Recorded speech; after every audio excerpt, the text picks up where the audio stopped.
Doing an international pen pal exchange can be tough. Maybe the language you and your pen pal are using is a foreign language to one or both of you. Maybe you know nothing about each other's countries yet. Or maybe you're just running out of things to talk about. Today, I'm going to give you 5 useful tips that will help you have a better international pen pal experience. Let's get started.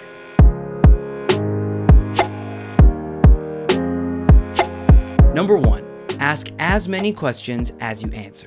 Just answering your partner's questions doesn't always push the conversation forward. Sure, sometimes when you do that, your partner might have a new thing to ask you, but it's better to not put that pressure on them, right? So a good rule I like to tell students to remember is that you should always ask as many questions as you answer. And don't just say, "What about you?" Ask something new. For example, if your pen pal asks about what your school is like, responding with, "What about yours?" might not be very helpful. Ask how long they spend at school, how far they travel to school, how they get to school, or things like that. "Do you also take a bus to school?" isn't a very helpful question. This is a great segue into our next tip.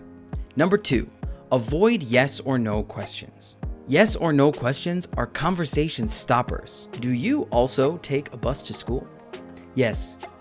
Oh, okay. Bye. I mean, that's pretty much how the conversation's gonna go, right? Instead of yes or no questions, asking open-ended questions that start with question words like who, what, where, when, or why can really keep a conversation going. If your pen pal is asking you a lot of yes or no questions, a good rule to remember is the yes and or no but rule. You can add more information or a story or something like that to your answers to try to spark more conversation. Number 3, share photos. Have you ever heard someone say, "A picture is worth 1,000 words"? Sometimes that's true. Pictures can explain things easily, pictures can help people understand more deeply what you're talking about, and pictures can spark entirely new discussions between you and your pen pal. You don't necessarily need to send pictures of yourself, but sending pictures of things you've talked about with your pen pal, or places you visit often, or just what your country looks like in general can really add some color to your conversation. Literally. Number 4, share stories to support the information you share. Another great way to keep your international pen pal exchange going is to share personal stories. This tip goes great with the yes and or no but rule. For example, do you ride the bus to school? Yes, and most kids in my country do. In my country, many students ride yellow buses to school that pick you up somewhere near your house.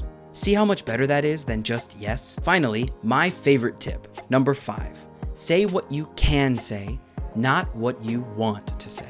This is my favorite tip to give anyone who's learning a new foreign language or speaking their native language with someone who's learning it. Most of the time, simple, clear communication is a billion times better than something complicated. When you're speaking a new language or a foreign language, or speaking with someone who's learning your language as a foreign language, being too specific, trying to translate high-level vocabulary from your native language, or using grammar you're not really familiar with can make everyone frustrated.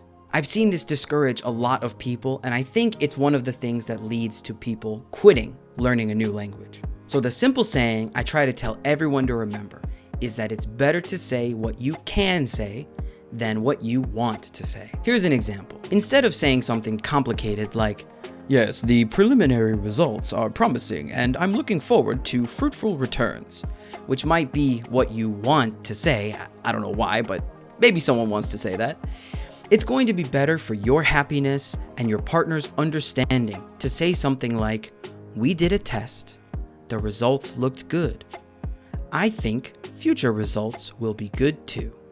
I am so excited." This is much simpler English, but it's much clearer. It uses simple, easy grammar, and nothing's gonna get lost in translation there. So there are 5 quick, useful tips to make your international pen pal exchange more fun and more effective. I hope these were helpful for you. Leave a comment below and let us know what you think. I would love to answer any questions you may have. All right, that's it for today. I'll see you next time.